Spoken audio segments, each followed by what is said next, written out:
I'm an over-fostered and adopted aged-out foster care survivor. I'm not a doctor and I'm not an attorney. And I don't sell anything. But I do decode CPS from the inside out.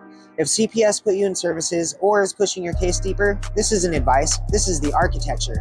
And today I'm exposing how services are engineered to test, trap, and trigger you so that you can flip this design before it buries you. And for everyone else, if you've ever thought, well, CPS is involved, they must have done something to deserve it. Let's realign your understanding real quick with the fact that you can go look up right now. This year, in 2025, there's been 3.5 million CPS reports, 1.8 million investigations, and only 13% substantiated. Under 2% involved actual serious abuse. That means that 98% of the families were processed by CPS this year, never hurt their children, and got treated like criminals anyways. Why? Because 98% is where the profit is. Referral equals case equals services, services equals funding. The system doesn't profit from monsters, it profits from the overwhelmed. CPS doesn't judge you like a person, it scores you like a risk profile. They run back-end software that flags behaviors using psychological tagging systems and predictive compliance modeling. This is called risk logic. So what's risk logic looking for? Your response patterns, not your intentions and not your history. You speak calmly, that's emotional detachment. You cry, emotional instability. You advocate, you're combative. If you comply too fast, you're hiding something. And if you miss one class, you're non-compliant. That's the trick. They don't need to prove you're unsafe. They just need to log you as risky. If they can code that risk, they can bill services. So, how do you survive services without giving them more ammo? You speak their code while protecting your own. And here's how. You say this: I'm learning emotional regulation. I'm working on parenting through trauma. I'm building consistency with structure and boundaries. These are called insight phrases. They get you green flagged in CPS reports. Why? Because it shows progress indicators in their scoring software. Then, on the back end, you run your own audit system. You print everything. You log every contact, save every email, print it whenever you can. Screenshot changes in your plan, timestamp every meeting, and document every service added without court approval. And that's not paranoia, that's survival. And you're not being emotional, you're building counter evidence. And now we gotta talk about service creep. This is the hidden trap. Let's break it down.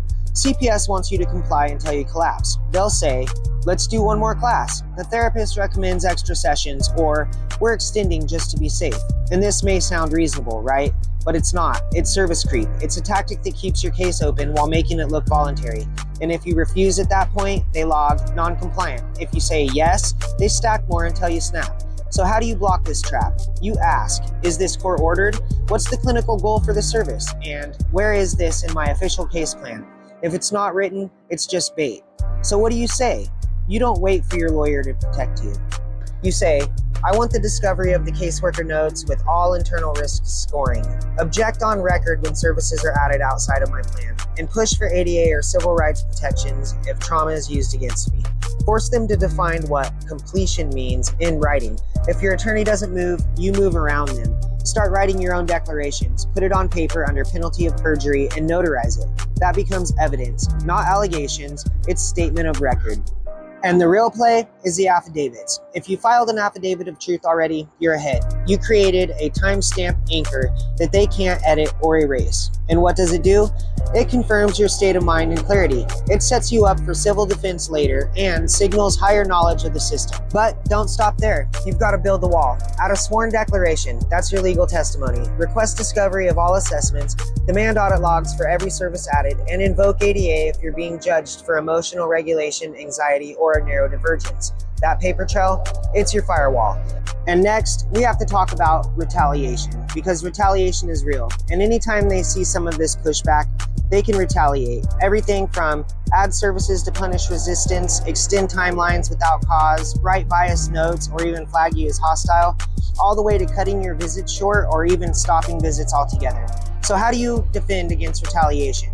Well, you use their own words and their own logic. You log every service request and your response. You record pattern changes after you file documents. You submit a statement documenting the retaliation, and you request a change of caseworker if bias is shown. Bring every issue back to court. Don't just talk, file. And say this on record: I am of sound mind, mentally fit, and aware of my rights. This is for educational documentation only.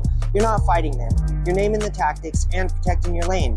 Now we gotta talk about the real threat: bandwidth collapse. The real trap isn't legal, it's a psychological bandwidth. They overload your calendar until failure becomes inevitable. Therapy Monday, drug test Tuesday, parenting Wednesday, visit Thursday, work Friday. Miss one thing, you're non-compliant. That's not help, that's compliance fatigue engineering. So, flip the algorithm. Cancel anything that's not in your plan. Ask for combination services, ask to Zoom when allowed, and keep your energy for court days. Track your load like it's code.